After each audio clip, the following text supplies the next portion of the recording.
to understand what the occult has to do with the fashion industry, first we need to know what the occult is.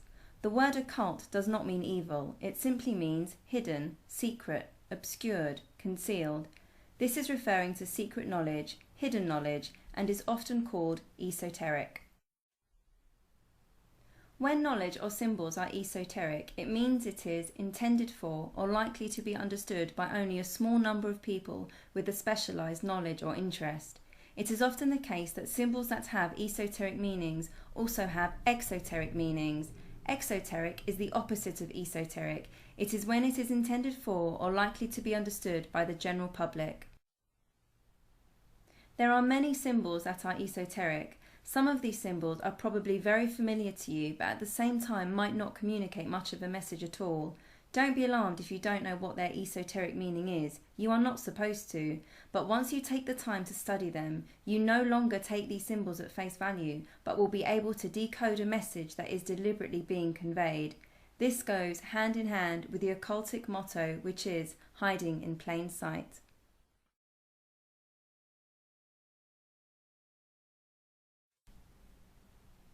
For example, take a look at this symbol. We've all seen it, many of us have grown up looking at it. It has an exoteric meaning and an esoteric meaning. The exoteric meaning is, it's the peace sign. It is intended to be understood by the general public as the peace sign. But the esoteric meaning of this symbol, the true meaning which is understood by the few who are in the know, is that it is an anti-Christian symbol mocking Jesus and the crucifix. It is in fact a broken cross.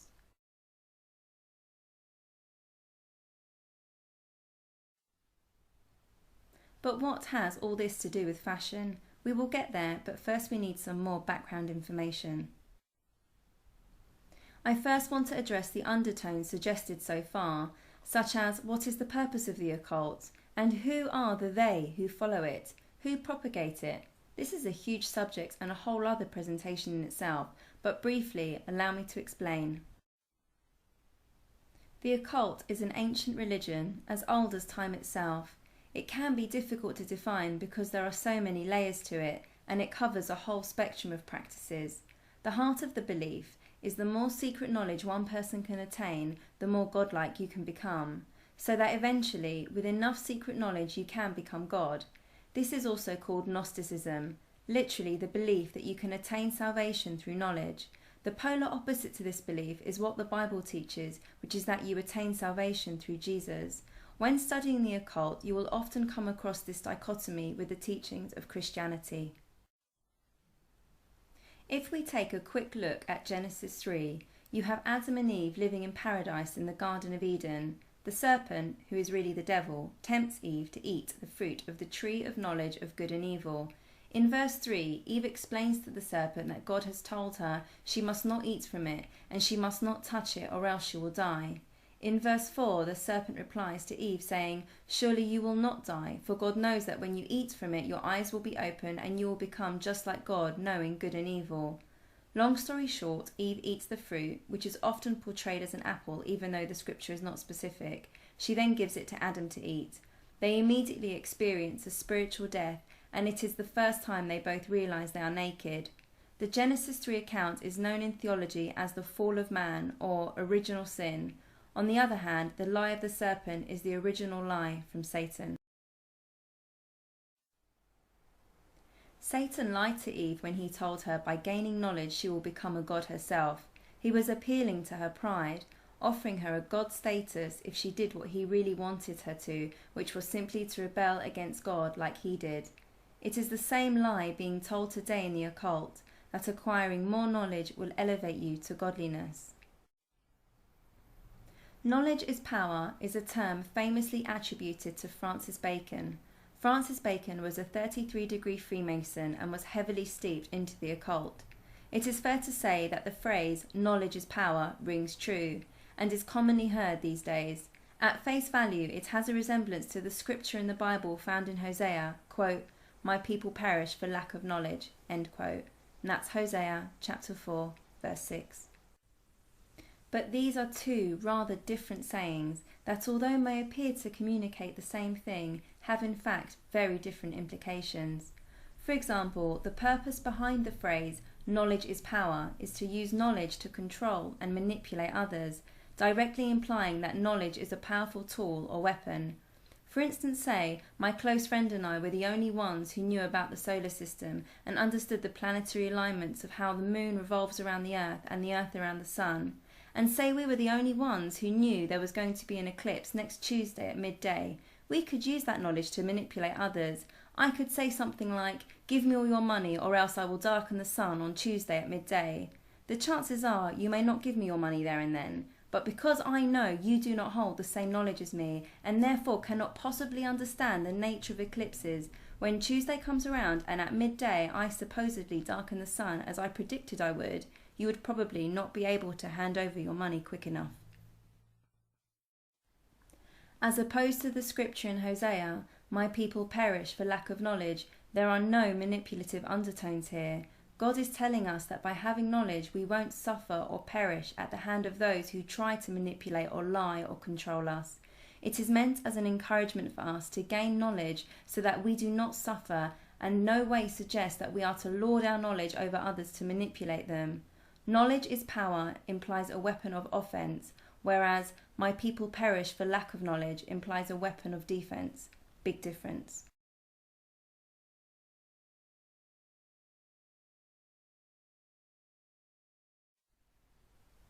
The Illuminati can be generally difficult to define, so I will stick to the basic facts to keep it as simple as I can for the sake of this presentation. The Illuminati are a secret society founded in 1776 in Bavaria, Germany by a chap called Adam Weishaupt.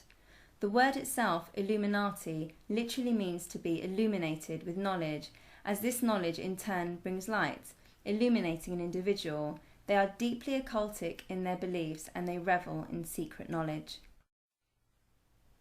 Another name for Satan is Lucifer. Lucifer, which literally translates to light bearer, is more likely to be portrayed as a beautiful angel and light-giving. It is common amongst the secret societies and occultic beliefs for Lucifer to be considered as the source of everything, but especially of all light and of all knowledge. The Illuminati are 100% Luciferian in their philosophy. They sincerely believe that the serpent or the devil is the good guy in the Genesis account, and that Eve was right to eat of the tree of knowledge of good and evil, and that when she did become like God. Albert Pike, one of the founding fathers of Freemasonry, was himself a 33-degree Freemason. He was also a top leader in the Knights of the Ku Klux Klan. Pike, being Sovereign Grand Commander of the Scottish Rite, was a devout Luciferian. His famous works, Morals and Dogma, in 1871, is still today considered to be the handbook or study guide for the Scottish Rite within Freemasonry. This is a direct quote from Albert Pike's works, Morals and Dogma. Open quote. Lucifer, the light bearer, strange and mysterious name to give to the spirit of darkness. Lucifer, the son of the morning, is it he who bears the light? Doubt it not. End quote. However, the Bible contradicts this teaching. It exposes Lucifer as being Satan. Open quote. And no wonder, for even Satan himself disguises himself as an angel of light. Close quote. The esoteric symbol to present Lucifer is traditionally the lightning bolt. This is referencing Jesus' words in Luke chapter 10 verse 18, where he says, quote, "And I saw Satan fall like lightning from heaven." End quote. It is not confirmed how many people belong to the Illuminati. According to a credible ex-Illuminati member known as Savali, they make up approximately 1% of the population. They consist of 13 bloodlines. That is to say, you are either born into the order or you're not. So if you hear Lady Gaga is the Illuminati, it is unlikely that she is in the bloodline and actually a part of the Illuminati order. It is more likely the case she has been recruited by them to promote their agenda and help them indoctrinate the next generation. Lady Gaga is just one of the many music artists who have openly sold their soul to the industry in exchange for fame and fortune, hence why her debut album is titled The Fame Monster.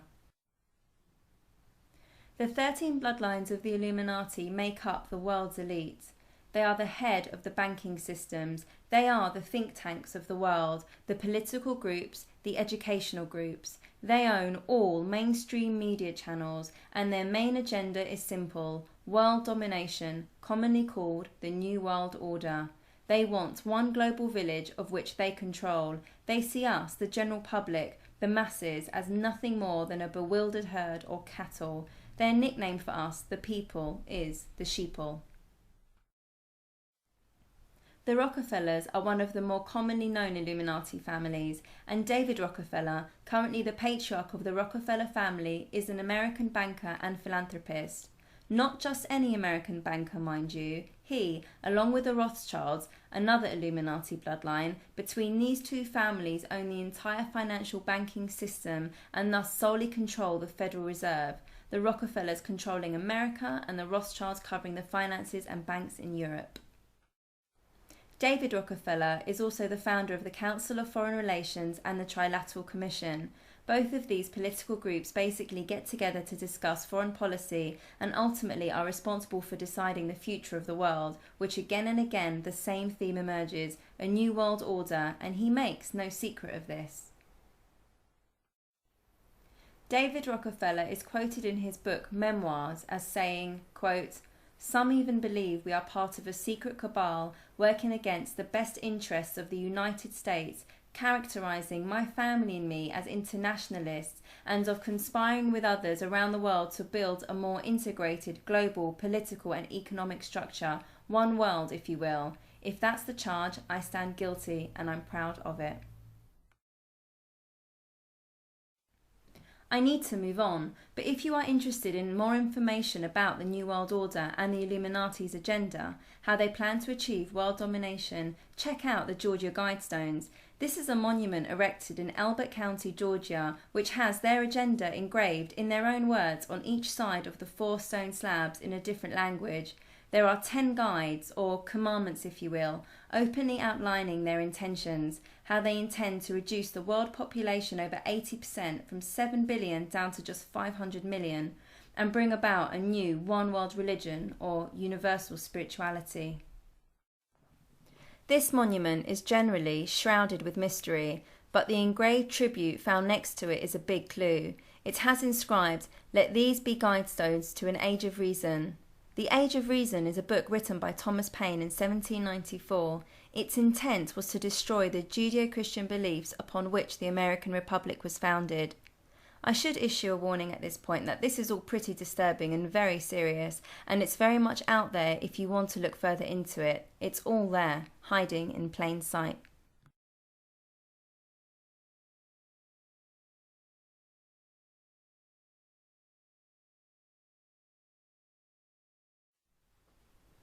Okay, so let's move on and look at the esoteric symbols the Illuminati use to represent themselves and how they are very much present in today's culture.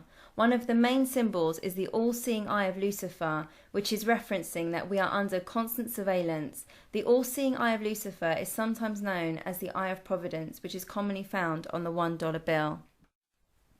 If we take a moment to focus on the dollar bill, you can see a 13-layer pyramid with the capstone disjointed or elevated, and inside the capstone, the all-seeing eye. Numerology is very important amongst the occult and secret societies, and they take it very seriously. It is not a coincidence that this pyramid has 13 layers, or for example that Madonna walked down 13 steps at the Super Bowl opening. The number 13 in the occult symbolizes rebirth, transformation, or renewal. For example, there are 12 signs in the zodiac that complete a yearly cycle. The next zodiac sign in sequence would be number 13, or number 1, as it becomes a new beginning of the next cycle. New beginnings, or rebirth, are also represented by a phoenix. Bear that in mind in today's culture. When you see the number 13 or phoenixes, the esoteric message conveyed is support for the New World Order.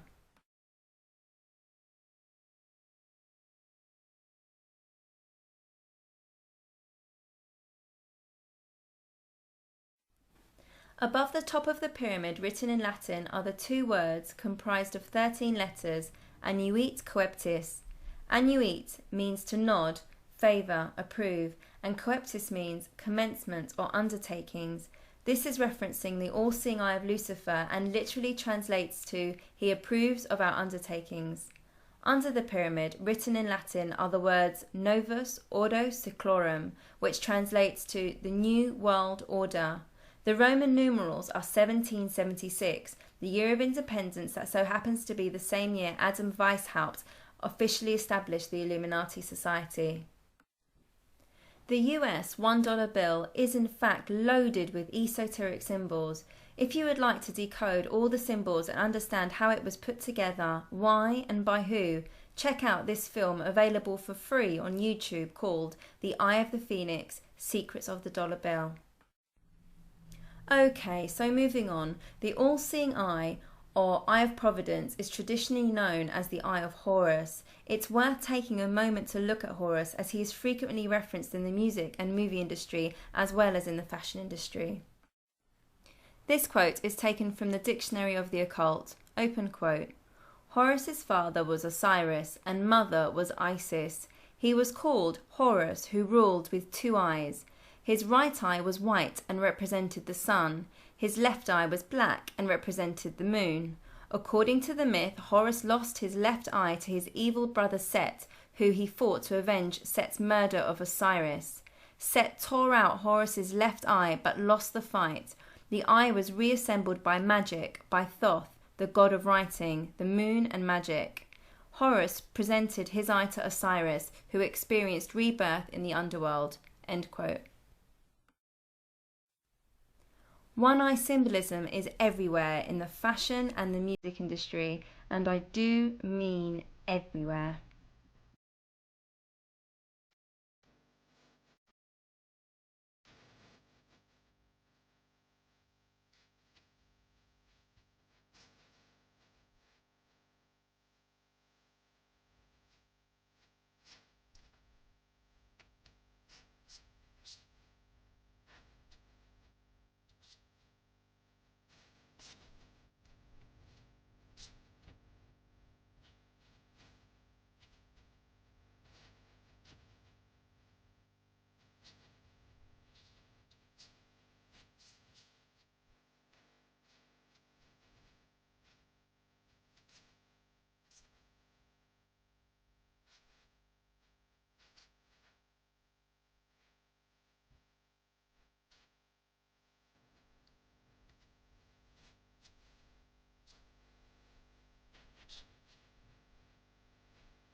Pyramids are another blatant symbol of the Illuminati. There are many levels to the meaning of pyramids. On the first level, they are a tribute to Egyptology. The occult and Egyptology kind of go hand in hand. According to the Bible, Egypt is a symbol of being in spiritual bondage, living in sin, and generally synonymous with caring for the things of this world, such as riches or indulging in the lusts of the flesh. God was not pleased with the ways of Egypt and the idol worship and pagan practices that were going on there. This is the part in the book of Exodus where God helps Moses lead the Hebrews out of slavery, delivering them from the bondage of being under Pharaoh's rule. Pharaoh represents man's pride and ego, which again links back to Lucifer, who became Satan when he was cast out of heaven for becoming prideful and thinking he could overthrow God. When you see an upside down or inverted pyramid, again you're looking at an esoteric symbol. The meaning being it represents the female principle or feminine energy. This is because an upside down pyramid is supposed to resemble the shape of a womb.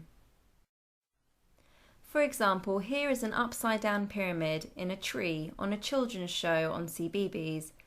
Now that we know this is an esoteric symbol of a womb, it is easy to see that the branches on this tree represent ovaries and fallopian tubes, and the door at the base of the trunk symbolises the vaginal passage.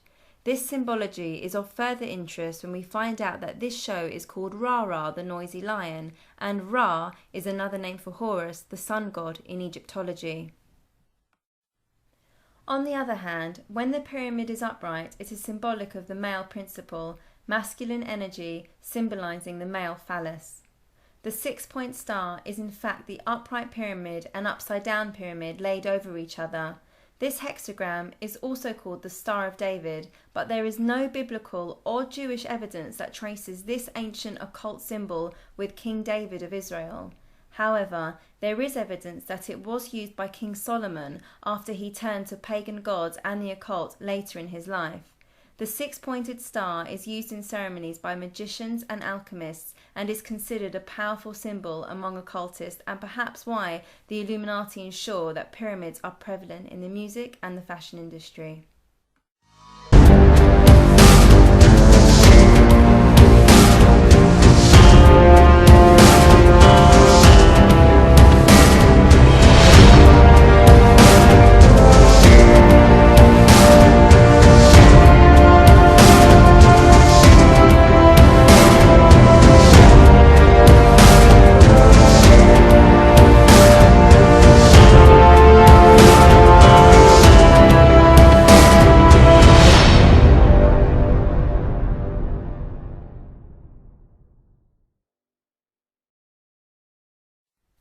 Satanic symbols are prevalent in today's culture, but like the Illuminati symbols, more often than not, people are just not aware of what they're looking at.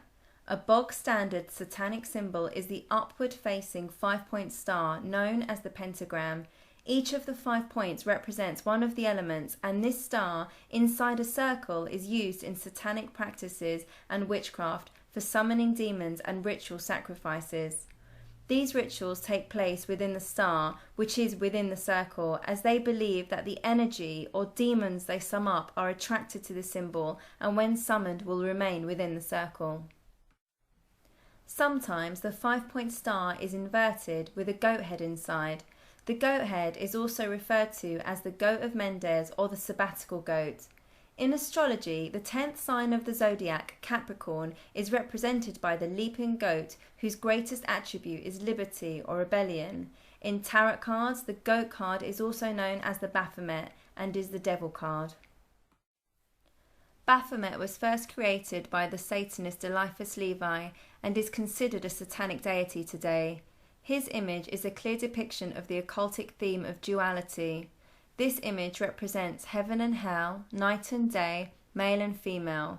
Here you see him as having a human body, which is male from the waist down, having an erect penis, and female from the waist up, having breasts, and topped with a goat's head. With his right hand pointing upwards towards a white crescent moon, and his left hand pointing downwards towards a black crescent moon, occultists are supposed to follow the left-handed path that points downwards towards hell.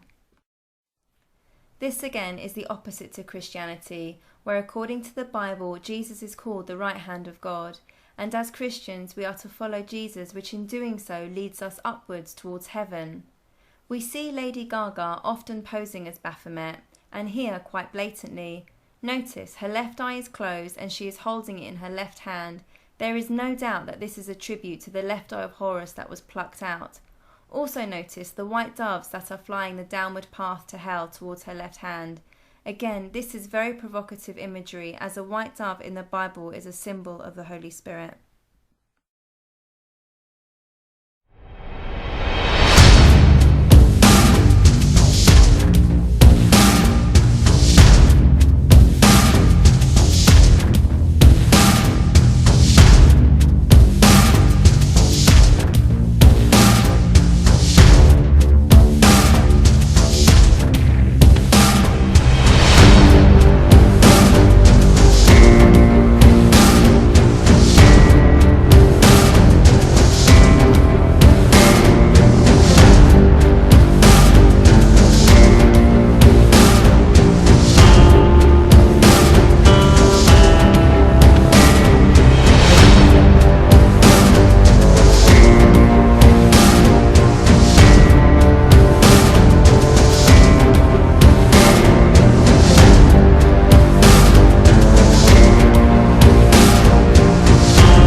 Another important element to mention regarding the principle of duality depicted in the Baphomet image is the occultic saying, as above, so below.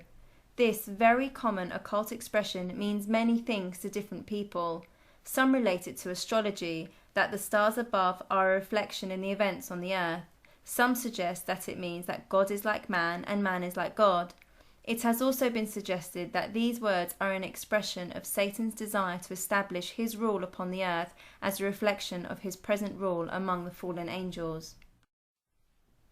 Look at the similarities between Britney Spears' advert for her perfume and the great symbol of Solomon.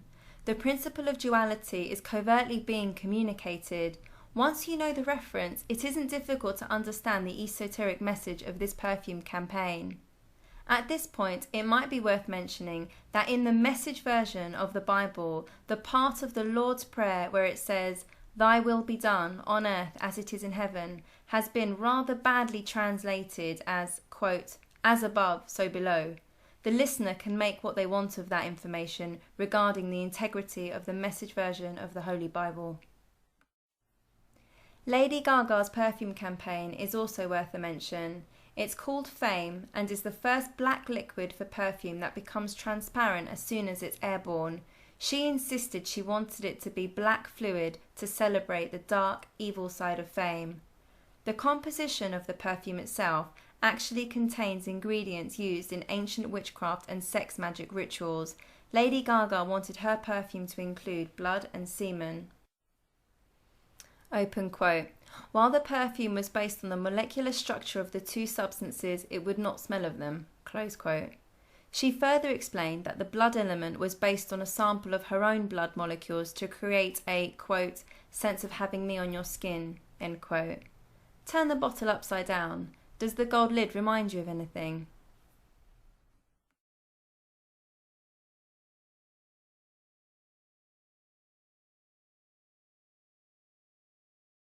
Obviously the new perfume that you're releasing. Now, we did hear that it's going to smell of blood and semen.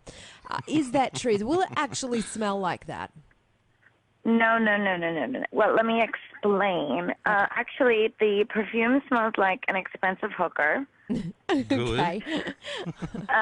But I did use, in terms of the process of creating the perfume, I wanted to extract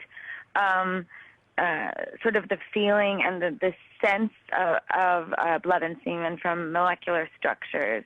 So that's where that came from. And that is in the perfume, but doesn't smell like it. You just get that sort of the after feeling of sex from the semen, and then the blood is sort of primal, and it was taken out of my own blood sample. So it's like a sense of having me on your skin. Fantastic. Very creative, very different. A common tribute to Baphomet is the horned hand sign. The esoteric meaning to this, put simply, is Hail Satan. Yes, rock stars do it, often with their tongues hanging out, but pretty much everyone and anyone in an influential position are doing it, whether they are collecting awards, caught by the paparazzi, performing on stage, at a political rally, or addressing the crowd. Yes, even the Pope does the horned hand sign. I'm just going to pause for a second, as this begs the question, why is the Pope saying with his hands, Hail Satan? I don't want to upset people here, but the truth needs to be told, and by doing just a little research, it is easy to expose the Vatican as being heavily steeped with paganism and the occult. Let me be clear, I'm not saying that Catholics are Satanists, just like not all churchgoers are Christian. On the contrary, there is no doubt that there are sincere Christians within the Catholic Church who love God.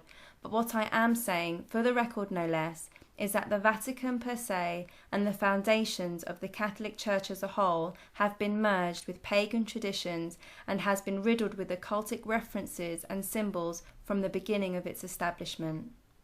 Anyway, let's move on. Okay, here is another popular hand sign. The exoteric meaning, the external or outward meaning being communicated by this hand sign is everything is okay. The esoteric meaning to this hand sign is the opposite. It is in fact the 666. The 3 fingers extended represent that there are 3 sixes. This fashion shoot of model Coco Rocha was in the New York Times. The first shot is glamorizing self-mutilation, the second shot devil horns, and the third shot one-eye symbolism and the 666 sign. The title of the article? Expanding her efforts to become a role model. The brand All Saints is an interesting one. I took this photo when shopping in Bluewater. I noticed above both entrances is a Baphomet. This is also the brand's signature logo. This isn't surprising when you learn that the owner of the store is a self-proclaimed Satanist and is open about giving money to the Church of Satan. This is clearly reflected in All Saints fashion. This All Saints t-shirt is of a skeleton knelt down carrying an upside-down pyramid on his back, maybe symbolising submission to the occult, or submitting to the elite, or the New World Order. Being a skeleton represents death. There's going to be more on skeletons a bit later. This All Saints t-shirt is of a large crucifix. In the centre of the cross is a goat head, and written across the top are the words "Abandon ship." Is this meant to be a way of saying abandon Christianity? This All Saints t-shirt is heavily satanic. It has an upright pentagram inside an inverted pentagram, which is inside a circle. Remember, when the pentagram is in a circle, it is a tribute to practicing satanic rituals. In theology, the single number 7 represents God, or perfection, or completion, and on this t-shirt it has written 777 within the circle, as in 666, which is mocking Christianity again. Around all this pentagram and circle action are horned ram skulls. There is no debate that this t-shirt is communicating satanic messages. But there is debate whether people who buy these t-shirts have a clue of what they are spending their money on and what or perhaps who they are representing by wearing it. That all being said, this is one ugly looking t-shirt.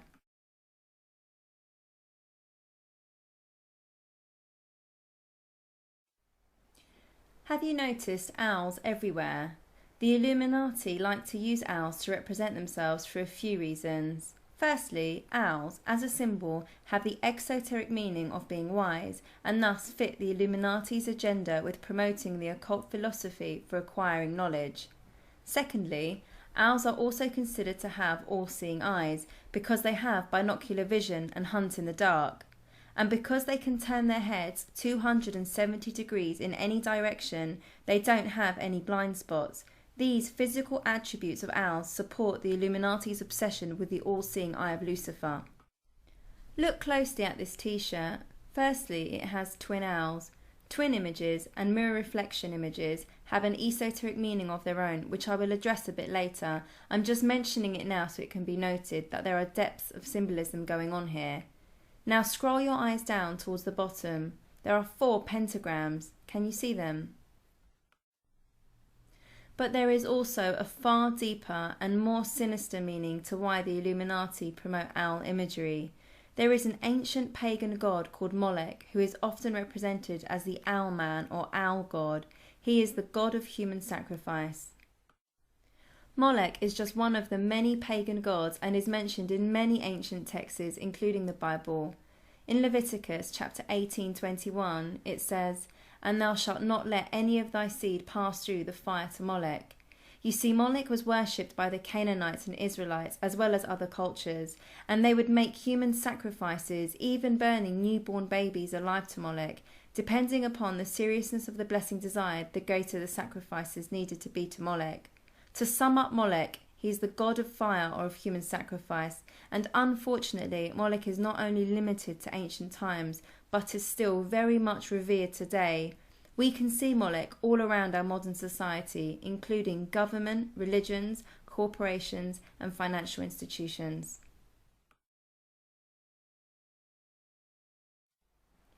Bohemian Grove is a woodland in California. It belongs to a private San Francisco-based men's art club known as the Bohemian Club. For over 128 years, in mid-July each year, the Bohemian Grove hosts a 2-week, 3-weekend encampment of some of the most powerful men in the world. The Bohemian Club is an all-male membership, includes artists, particularly musicians, as well as many prominent business leaders, government officials, including US presidents, senior media executives, and people of power. The club motto is, "Weaving spiders come not here," which implies that outside concerns and business deals are to be left outside. Important political and business deals have been developed at the Grove. The Grove is particularly famous for a Manhattan Project planning in September 1942, which subsequently led to the atomic bomb. In July 2000, Alex Jones, an American radio host whose show is based in Texas, infiltrated the Bohemian Grove and took 2 hidden cameras. What he discovered there was a 40-foot stone owl in the heart of the woodland. A large fire was burning before it, and the political leaders of the world were dressed in what is reminiscent of KKK attire. There was a human figure that was sacrificed on this fire, and there is some debate as to whether this is a real human being or a human effigy used to symbolize a human sacrifice.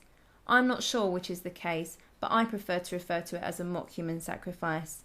This ritual is called the cremation of care and is very symbolic of the world's leaders, the world's elite, sacrificing their conscience or their care, if you will, so that they can go ahead and make unethical decisions without any care, without their conscience troubling them.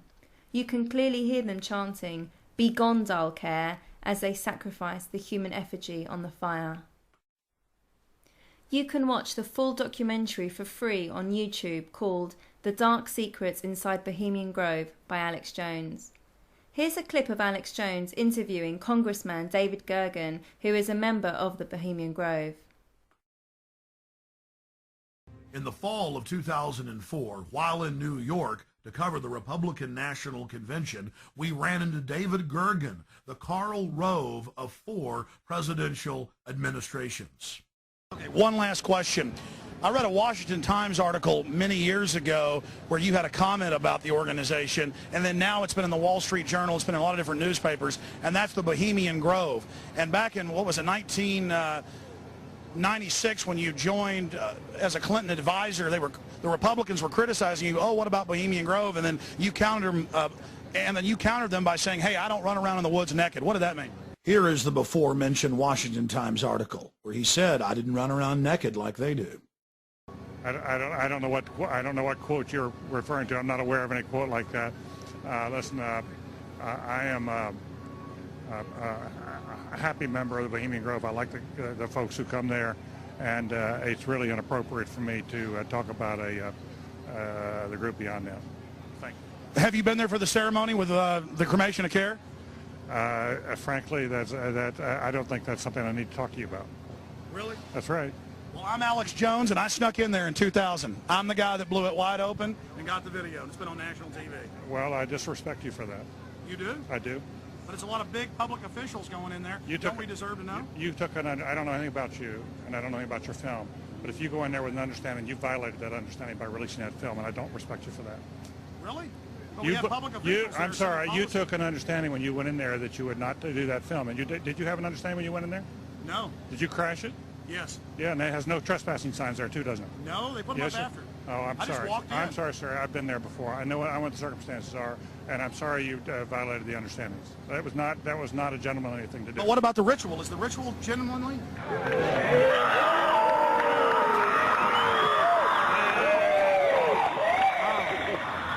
Sir, everything. I don't owe you this comment. I know. I appreciate it. This is what's called ambush journalism, and I disrespect you for that as well. So thank Have you, you ever and been goodbye. in the ritual? It's none of your damn business. Oh. That's right. Listen. You go around and make understandings with people and violate them. You ambush people on the streets, and that's inappropriate form of journalism. If you wish to practice that, that's fine, but don't ask others to respect you for it.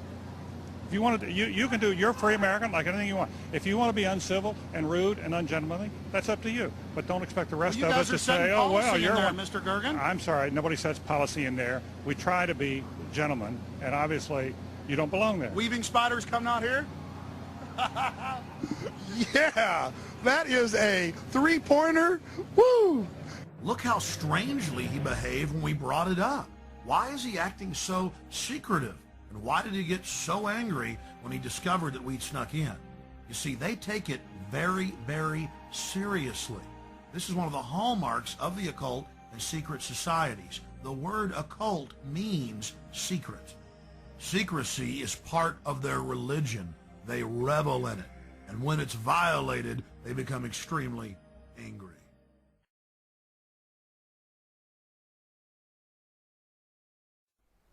Before we move on from Moloch being covertly present in today's culture, let's take a brief look at a few of L'Oreal's advertising campaigns.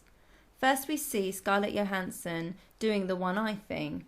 Okay, by now this is no shock, but maybe you're still adamant that this is just a coincidence. I mean, do the marketing team behind the L'Oreal Corporation know exactly what they're doing? Let's look at another advert. In this advert you can see the one eye, but if you look into the eye you can see that her pupil is actually an image of an owl sitting on a branch. Here we see the packaging box for hair dye. Notice the number of this colour is 6.66, also known as the number of the beast. Oh, and the colour happens to be fiery red. Oh, and the name of this fiery red 666 colour hair dye is Babylon. Babylon, which is an ancient city, is closely linked to the occult. Amongst occult beliefs and secret societies, it is sometimes referred to as Mystery Babylon. For example, in the secret society of Freemasonry, they teach to their initiates the secrets of their religion known as Mystery Babylon. In the last book of the Bible, Revelation, which is about the end times of this earth, Armageddon, the one world government, the rise of the Antichrist, and the mark of the beast, etc., Babylon is described in two ways. The first way is in chapter 17, where it is described as a false religion. It is described in its mystery form as a religious system or spiritual false worship. However, in chapter 18, Babylon is described as an actual place, making reference to its political and commercial system embodied in an actual city. The word Babylon literally translates to the place of confusion, and on today's map is called Iraq. So why does the Illuminati go to so much effort to hide messages in plain sight and communicate through esoteric symbols? And if we, the general public, do not even understand what we're looking at, then what's the harm anyway? What we don't know won't hurt us, right? Actually, no, that's wrong. There is masses of empirical research that proves we process all these symbols and messages. Every single one is processed on a subconscious level. You see, our conscious mind, which is always busy trying to make meaningful sense of everything we see and hear, is limited as to how much it can process, as too much information would result in overload. However, our subconscious mind is constantly collecting and storing all information, especially that which our conscious mind is unable to process immediately. The word subliminal is defined as existing or operating below the threshold of consciousness, and subliminal messages are specifically designed to influence our mental processes and behaviour. Our society is shaped by our morals and beliefs, and our morals and beliefs are influenced by what we watch, read, and hear. What has become acceptable in society today and not given a second thought would have been rated 18 or triple XXX 20 years ago. With a subtle but steady decline in our standards of sex and violence presented by the mass media in our music, movies and video games, there is little that shocks or offends us anymore as we are so desensitized. It's a wonder how much exposure to depraved lyrics and images it takes until we feel a sense of moral conviction stimulated within our hearts. Our subconscious is being constantly bombarded from all angles with images of sex, violence, and occult themes and practices. It is through our subconscious state that we are able to absorb all information without resistance, as our brains are in a passive mode and more susceptible. You see, our brains via different wavelengths depending on what we're doing. For now, we will just take a quick look at alpha and beta brain waves. Alpha waves are associated with relaxed states. It is during this state that the brain is susceptible to suggestibility. Beta waves, on the other hand, are higher active waves and are associated with active logical thought. We are better capable of critically thinking and evaluating when our brains are in beta waves. However, when we switch on the TV and start watching, our brains almost instantly start firing alpha waves. There has been many experiments that demonstrate just how susceptible our subconscious state is, and that prove that what we absorb into our subconscious affects our attitudes and behaviour.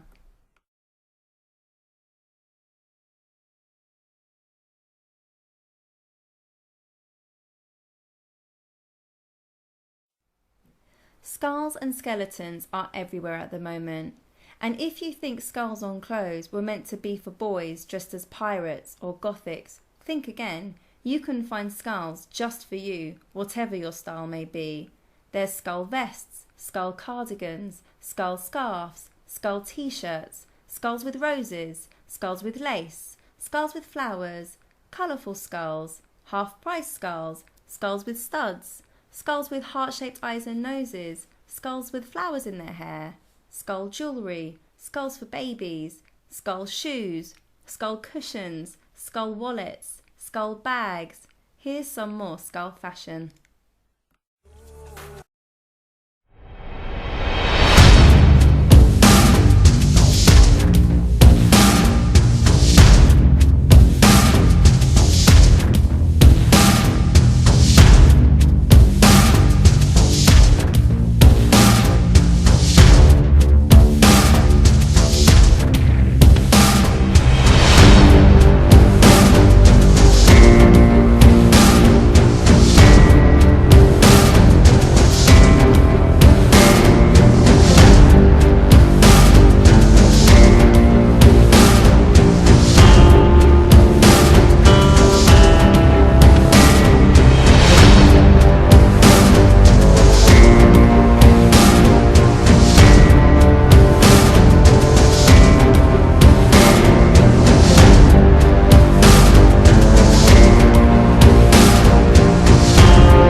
Look closely at this top covered in skulls. Can you see Baphomet decoded in this pattern?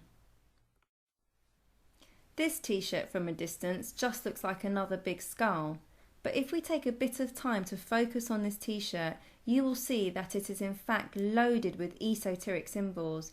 Firstly, the eyes are made of two owls. The nose is reminiscent of a star, particularly the Star of Bethlehem. The teeth are in fact 4 horses riding on clouds. 4 horses are a direct reference to the 4 horsemen of the apocalypse mentioned in Revelation, and in English literature is always a reference to impending doom and destruction. For example, the renowned atheists Richard Dawkins, Christopher Hitchens, Sam Harris and Daniel Dennett call themselves the 4 horsemen, as their agenda is bringing down all religions. In addition, this t-shirt also has a striking resemblance to the Shroud of Turin. There is little question that the designers of this t-shirt are either subliminally or blatantly attempting to demonize Christ by this gross caricature. Skulls and skeletons are not only a tribute to celebrating death culture in society, they are also a salutation to the secret society established in 1832 at Yale University, which is called the Skull and Bones. Skull and Bones consists of all elite male members, and every year they recruit 15 new members. They meet in a place that has been nicknamed the Tomb, which is next to Yale campus. Their initiation rituals are satanic. The initiate first declares their worship to Eulogia, the pagan goddess of eloquence. The initiate is then escorted into the inner temple, which is called Room 322, to sign his name to an oath of secrecy. The initiate is then brought before a picture of Judas Iscariot, whose name the group screams 3 times, and then he is led to the heart of the rite, where the initiate is pushed to his knees before a human skull, filled with blood, placed at the foot of a human skeleton. The initiate is made to drink the blood. This perhaps sounds far-fetched on first hearing it, but in fact they boast of their sick practices in plain sight. Look at Kesha on stage in front of her fans. This is not a random crazy pop star act. She is, like others, a puppet for the elite. Again, they revel to hide in plain sight what is really going on behind secret doors. The agenda of the Skull and Bones Society is simple: to create a new world order that restricts individual freedoms and places ultimate power solely in the hands of a small cult of wealthy, prominent families. Anyone fancy this t-shirt promoting the elite suite? Or this t-shirt from Zara which says "nothing to say about Skull and Bones," and then in tiny print all around it says "Skull and Bones do not exist." Here's a quick clip of George Bush and John Kerry admitting that they are part of the Skull and Bones. You were both in Skull and Bones, the secret society. It's so secret we can't talk about it. What does that mean for America? The conspiracy theorists are going to go I'm wild. sure they are. I don't know. I haven't seen the web. Number 322? First of all, he's not the nominee. And, look, I look for... Are you prepared to lose? No, I'm not going to lose. You both were members of Skull and Bones, a secret society at Yale. What does that tell us? Not much, because it's a secret. Is there a secret handshake? Is there a secret code? I wish there were something secret I could manifest. 322, a secret number? There are all kinds of secrets, Tim, but one thing is not a secret. I disagree with this president's direction that he's taking the country. We can do a better job, and I intend to do it. And we'll be watching. Be safe on the campaign trail. John Kerry, thanks for joining us. And we'll be right back. This is a photo of the group. It is believed that the skull and bones on the table belong to the famous Apache Indian Geronimo. Prescott Bush bragged about digging up his grave with 5 other bonesmen and stealing his skull and femur bones. Notice also this chap on the far left. He has one hand hidden in his coat. This is a secret Masonic hand sign that many famous and influential men have posed for in photos and portraits. What does this mean? Simply put, all of these men who have contributed massively into shaping our history and today's culture were Masonic. Here is Paris Hilton's boyfriend, River Vibhari, in a photo shoot. With one hand he is doing the Masonic sign of the hidden hand, and with the other hand he is hiding one eye.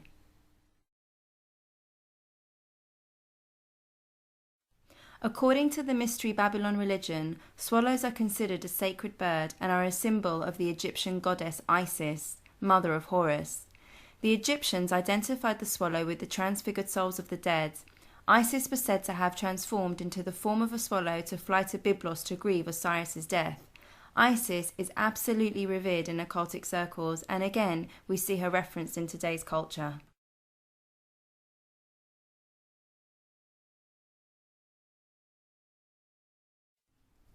The cross is a reference to Jesus' crucifixion at Golgotha in Calvary approximately 2,000 years ago. This is the heartbeat of the Christian faith. It is because of Jesus' death and resurrection we can receive salvation. For God so loved the world that he gave his only begotten Son, that whosoever believes in him should not perish but have everlasting life. For God did not send his Son into the world to condemn the world, but that the world through him might be saved. The crucifixes that are everywhere are an attempt to cheapen its true significant value. The bigger the cross, the bigger the mock. The use of the cross in rock music videos paired with images of sexual immorality is to corrupt its sacredness, to the point it represents rebellion and controversy rather than Christian faith. To the Satanist, the cross is a symbol of pain, execution, and evil's victory over good. A self-professed son of Satan put it like this, open quote, "We wear it for satirical reasons and because it pisses off Christians," close quote. To the fashionista and atheist, the cross is just an accessory. The scriptures say, "The message of the cross is foolishness to those who are perishing, but to us who are saved it is the power of God." That's 1 Corinthians chapter 1, verse 18. For example, Ozzy Osbourne has been called the godfather of heavy metal, while he prefers to call himself the Prince of Darkness, yet you often see him wearing large crucifixes. Wearing a crucifix doesn't make someone any more of a Christian than wearing a white coat makes them a doctor. An inverted cross is generally a sure sign of worshipping Satan. There are many people who will resist the New World Order and fight against it. In order to achieve world dominance, there will be a new world army. Martial law is detestable. Who wants police patrolling our streets day in and day out, enforcing curfews, restricting our freedom of speech, of thought? This quote is by Brock Chisholm, director of the UN Health Organization from 1948 to 1953. Open quote. "To achieve world government, it is necessary to remove from the minds of men their individualism, loyalty to family traditions, national patriotism, and religious dogmas." End quote. To help try and indoctrinate this generation and the next in accepting a police state so they can enforce a New World Order, military clothes are very much in fashion. It is common to see successful pop acts with riot police as backing dancers, as well as the sexualization of gun and military weapons in photo shoots and music videos. The agenda here is simply to glamorize a police state. Check out this photo shoot focusing on police brutality, trying to make it a sexual experience being humiliated and strip-searched at airports. Here we see a policeman standing on this model's neck with his truncheon pressed on her chest, but hey, never mind he's about to break her neck on the curb. Check out her gorgeous dress. There is an obvious increase in violent and bloody fashion shoots. Here we see Justin Bieber hiding one eye with a slab of meat. In the same shoot, we see him getting beaten up by some unknown guy. While some can't help but admit they might find this image to be slightly satisfying, it still goes with this new trend of showing people being violently abused in photo shoots.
Apparently, Mickey Mouse fashion is not just for kids, but is being referenced over and over again in music videos and the fashion industry. Walt Disney was a 33-degree Freemason and an Illuminist. That is to say, he was born into the Illuminati bloodline. Disney was hired by the government and also part of the CIA. He produced numerous propaganda films and grew up in an abusive home and was himself a racist and a noted sexual pervert. Disney was part of the CIA's MK Ultra program. Many of his productions deliberately contained mind control triggers and symbolism.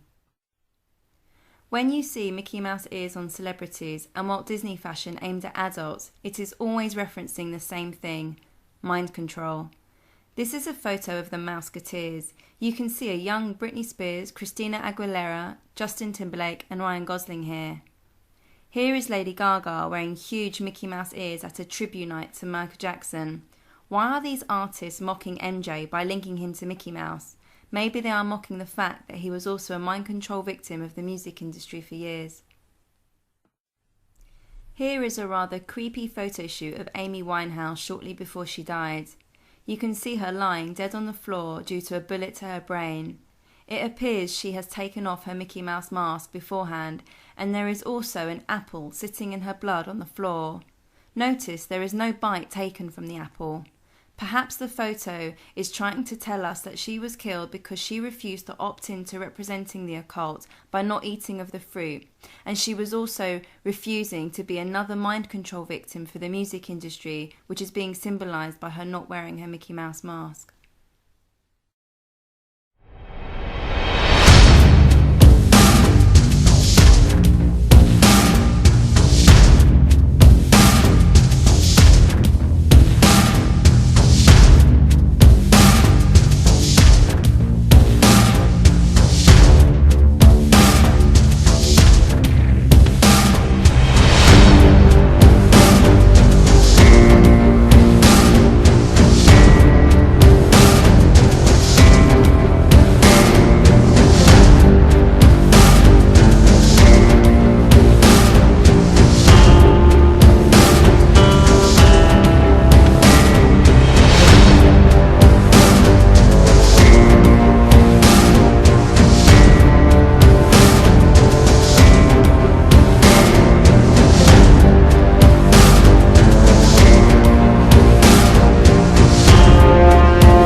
The fashion industry tries really hard to try and make mind control sexy and desirable.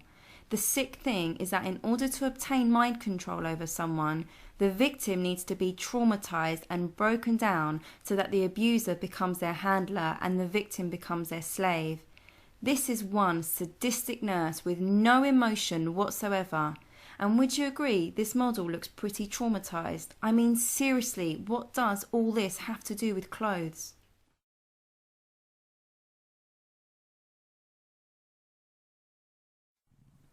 Monarch programming is a method of mind control used by numerous organisations for covert purposes. It is a continuation of Project MK Ultra, a mind control program developed by the CIA and tested on the military and civilians. The methods are astonishingly sadistic. Its entire purpose is to traumatise the victim, and the expected results are horrifying. The creation of a mind-controlled slave who can be triggered at any time to perform any action required by the handler. While mass media ignores this issue, over 2 million Americans have gone through the horrors of this program. The main objective is for the victim to follow directives with no conscious awareness, including carrying out any acts, even if they are in clear violation of the victim's moral principles or spiritual conviction. There are different types of programming when a victim is undergoing trauma-based mind control. I will briefly cover one type known as beta programming. This is also referred to as sexual programming.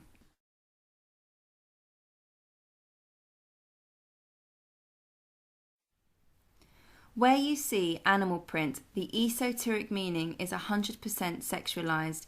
MK Ultra beta sex kittens are told by their programmers they have hearts of stone and are programmed for anything, anytime, anywhere, with anyone. The purpose of sexual programming is to eliminate all learned moral convictions and to stimulate the primitive sexual instinct so that the victim is devoid of inhibitions. The main principle of the Monarch program is to rely on the victim's innate survival instinct. Our brain, in order to protect us when we're going through extreme trauma, has the amazing ability to disconnect from reality if what we are experiencing is too traumatic to process.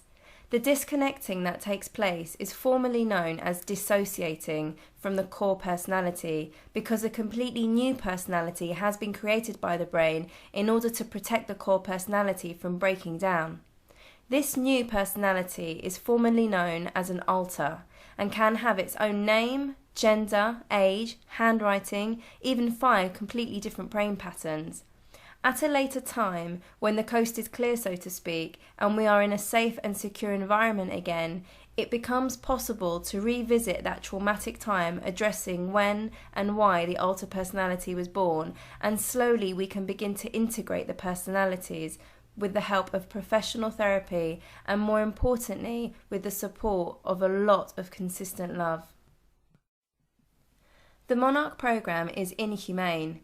It has been purposely designed to abuse the victim's mind by forcing this innate, sophisticated coping strategy of the brain to kick in, so that the victim, in order to cope with the extreme pain and trauma being inflicted, has to dissociate, creating dissociative identity disorder, which used to be more commonly known as multiple personality disorder. Once the victim's brain has dissociated, the various alters or personalities are then found by the handler and programmed using state-of-the-art mind control techniques. Cat or kitten alters come out at this level, and they are deliberately programmed to be sex slaves. This accounts for the pervasiveness of kitten or cat imagery surrounding models, actresses, and musical artists. The nickname given for beta programming is sex kitten programming.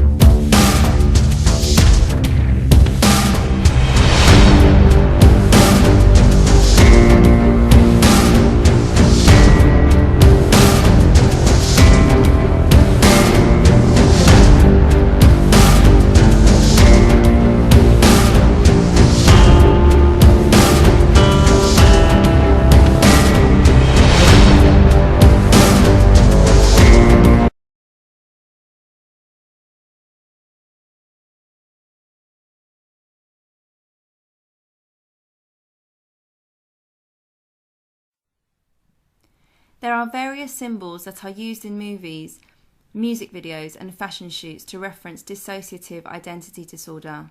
One symbol, which was on the OWL t-shirt I mentioned earlier, are twin images, which are mirrored images side by side. A victim of severe mind control abuse will usually have at least one other personality or alter ego, and this reflection image is supposed to symbolize a split personality. Another symbol is many mirrors in the same room, or a single mirror that has been broken into many pieces or shattered glass. This is symbolizing there are many alter egos and that the core or the original personality has been shattered and split many times. Another symbol, which is slightly more creepy in its nature, are stuffed toys with limbs missing, or sometimes you'll see mannequins or masks. Another symbol is an unnatural hair colour like pink, for example. The link being that these fake-looking unnatural hair colours symbolise alter personalities of the celebrities, or that they are under mind control.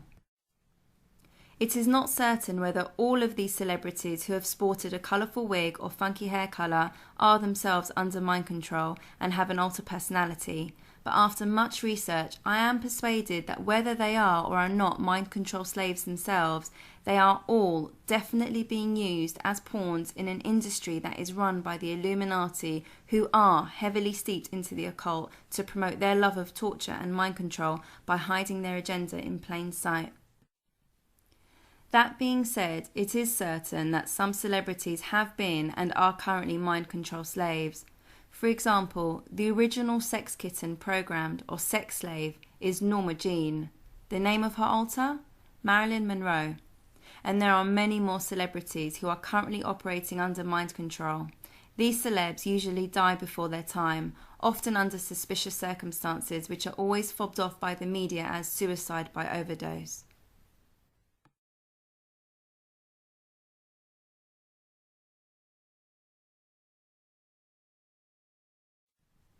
Here is a quick clip of former President Bill Clinton while under mind control.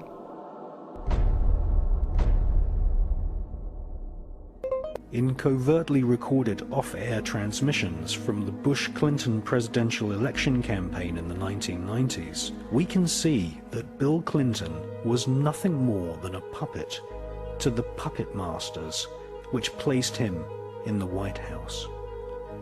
Bill Clinton's demeanor seems to be similar to a person who is under a hypnotic trance.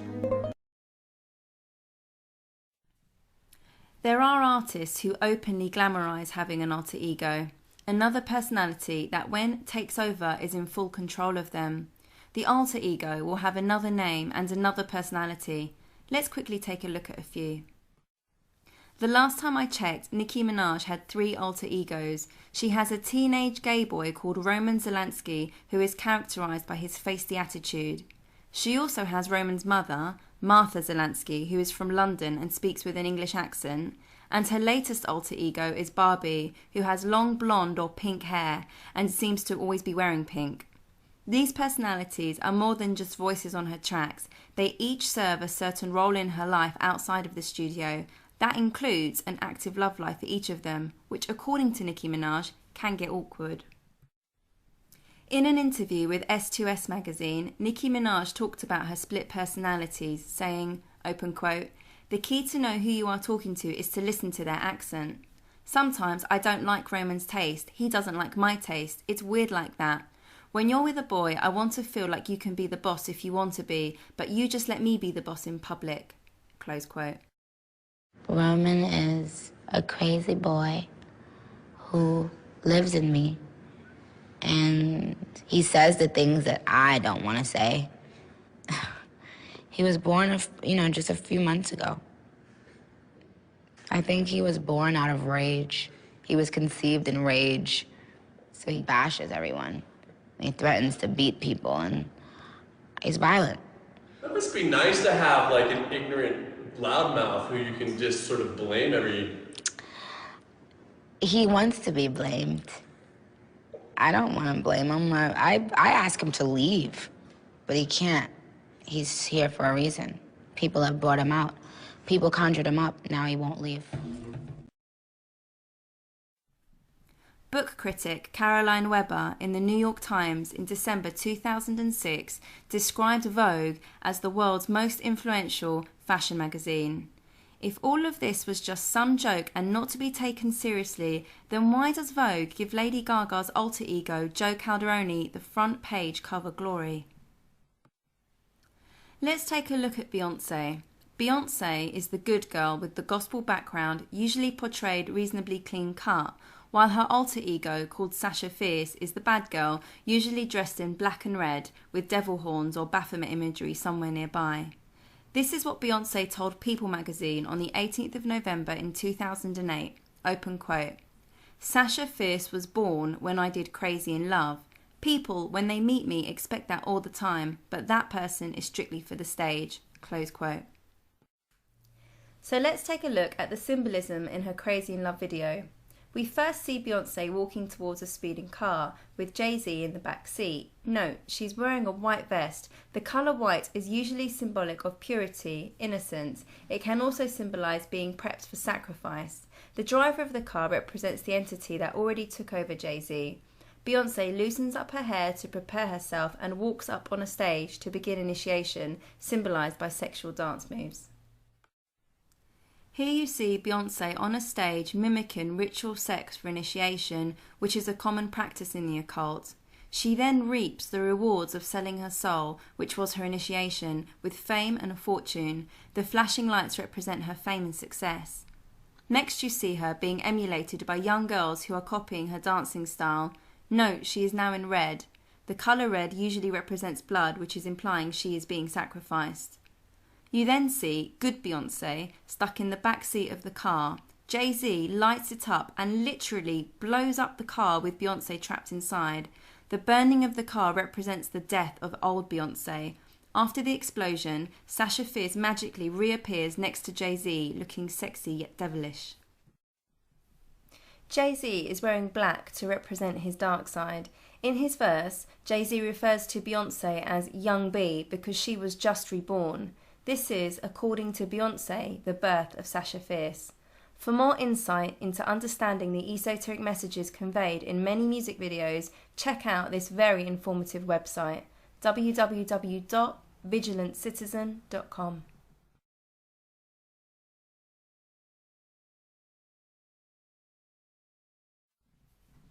So why the butterflies? Monarch mind control is named after the monarch butterfly, an insect who begins its life as a caterpillar and after a period of cocooning is reborn as a beautiful butterfly. The caterpillar is supposed to represent the undeveloped potential in a victim, the cocoon represents the programming phase, and the beautiful butterfly represents the monarch slave. The monarch butterfly learns where it was born, and it passes this knowledge via genetics onto its offspring, from generation to generation. This was one of the key animals that tipped scientists off that knowledge can be passed genetically.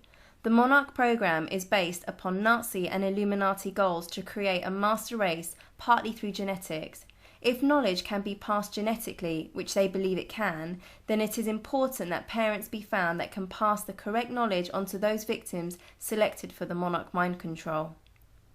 Another reference to butterflies is it has been reported that when a person is undergoing trauma induced by electric shock, a feeling of lightheadedness is noted, as if one is floating or fluttering like a butterfly.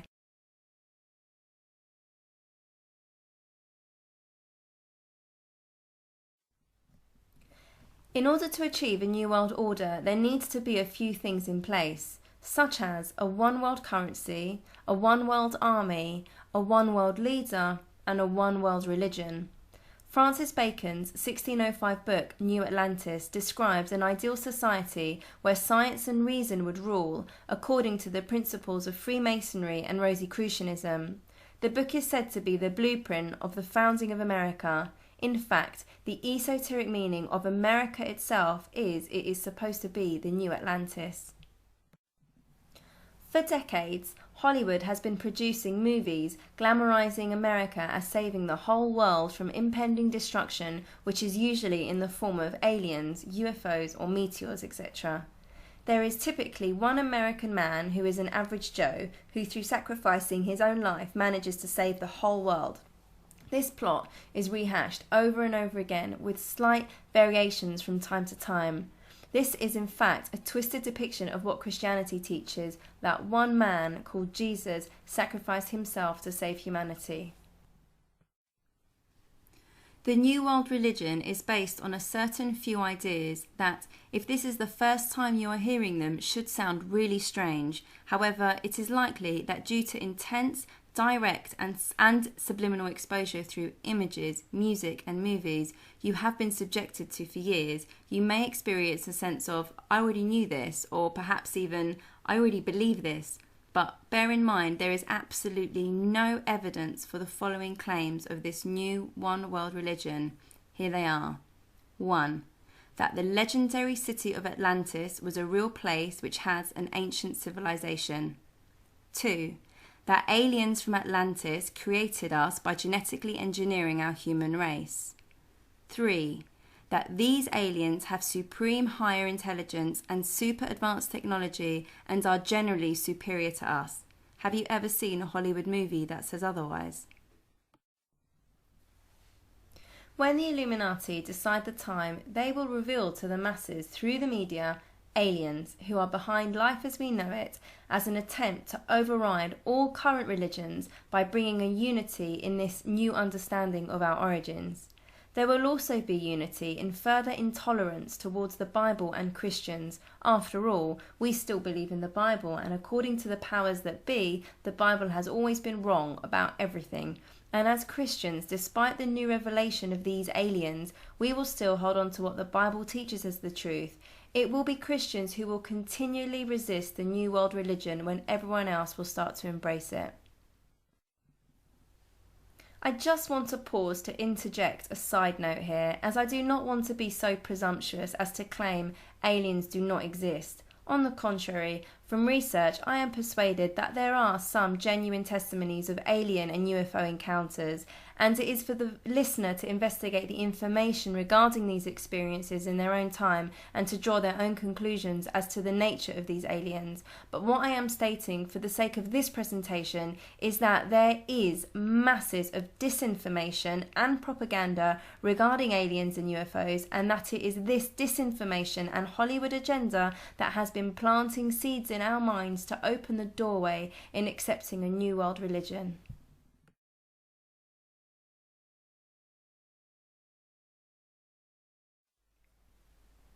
In the Gospel of Matthew, chapter 24, when Jesus' disciples came to him and questioned him about the end times, Jesus' first words were, in verse 4, "Watch out that no one deceives you," and goes on to say in verse 24, "There shall arise false prophets, and they shall show great signs and wonders, so that, if it were possible, they shall deceive the very elect."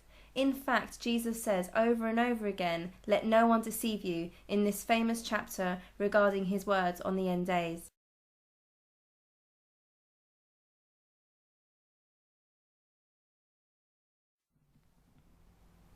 The good news is, now you know the esoteric meanings behind all of these symbols: one-eye symbolism, owls, skulls, crucifixes, military clothes, Mickey Mouse ears, and alien fashion.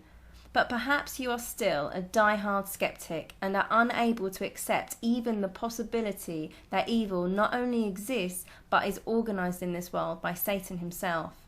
The thing is that despite whether you believe there is a devil or not, there is a group of very wealthy elite who are 100% Luciferian, and they desire to control this world and all those who inhabit it.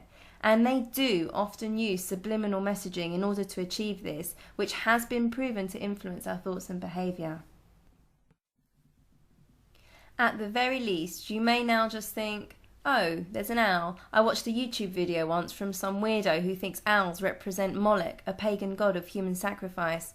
But the fact is, even to think that much, your brain is already firing beta waves, working as a filter. Your brain can't help but sift through all of these images that have been discussed here, and thus, these images can no longer just be absorbed into your subconscious mind and affect you covertly. Instead, now your brain will automatically make a mental note of them, critically evaluating them, and unlike before, you are now free to reject them. But to be honest, my hope is for much more than that. I believe what is written in Ephesians chapter 6 verse 12 is true. For we do not wrestle against flesh and blood, but against principalities, against powers, against the rulers of the darkness of this world, against spiritual wickedness in the high places. This scripture teaches us that there is another realm to this world, and we are at spiritual war. There are two sides, good versus evil, God versus Satan. There is no fence. The devil has a plan to deceive every soul. He has been a liar since the beginning. His favourite trick is to appear as Lucifer, an angel of light, to attract us to him. But the good news is, God also has a plan to save each one of us, and he has already revealed it to us through his word. The more one knows about what the Bible says about the end times, and the more one stays informed with what is presently going on in the world, the more it would appear that we are being plunged into that period of time about which the Bible says more than it does about any other period of time in human history, including the time when Jesus walked the earth. Now, this is too much of a preposterous statement to casually accept or reject. But in order to challenge it, you will need to do two things. Firstly, find out what is actually happening on the current world scene. This task used to be really difficult, as you won't get a clue about what's really going on and why from watching the evening news. The media has its own agenda, and it takes pride in its ability to shape public opinion rather than to inform it. Malcolm X put it like this, open quote, "If you're not careful, the newspapers will have you hating the people who are being oppressed and loving the people who are doing the oppressing." Close quote. The second thing to do is to find out for yourself what the Bible says about the end times. This is simply a matter of diligent commitment. Bible prophecy suffers both from its enthusiasts as well as its detractors, but a carefully balanced study of this challenging area is clearly one of the most crucial commitments anyone can ever undertake. The place to start is the book of Revelation. The Bible is made of two testaments called the Old and the New. These are comprised of 66 books in total, and the book of Revelation is the last book of the Bible. It is the only book of the Bible that declares a special blessing on the reader and the hearer. No other book in the Bible singles itself out in this respect. And one of the reasons why Revelation is always such a special blessing is that a proper review of it will include supporting passages from virtually every other book of the Bible. This amazing book puts God's entire plan of redemption into focus, from Genesis to Revelation. Thank you for your time.